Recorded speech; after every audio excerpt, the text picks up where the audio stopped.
what kind of meals they are. Nearly 2/3 of the detainees at Guantanamo are on hunger strike, and 5 of them are now in hospital. Guantanamo just added 40 nurses and other healthcare workers to cope with the number of men being force-fed and needing medical attention. Staff at the facility say they have the right to peacefully protest, but will not be allowed to starve to death. Their lawyers say the men are desperate. Well, the men understand that the options are dwindling, and this is the only way they know how to express themselves about it. Now, new voices are adding to the pressure for the Obama administration to do something about indefinite detention and the ongoing hunger strike.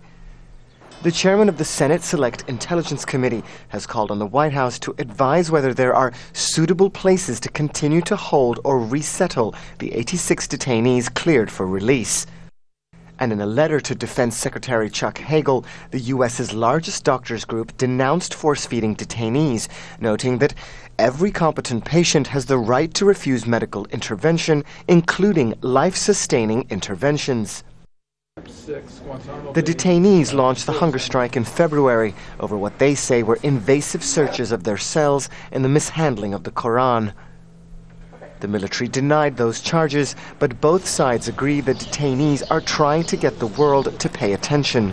Human rights groups say it's time for the Obama administration to fulfill its promises.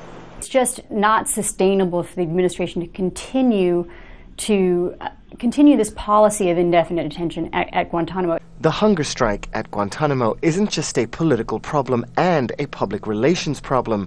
It is a spotlight on the conflict between detainee rights and how to deal with the remaining men swept up at the beginning of the so-called War on Terror more than a decade ago. Banu Bhatnagar, Al Jazeera.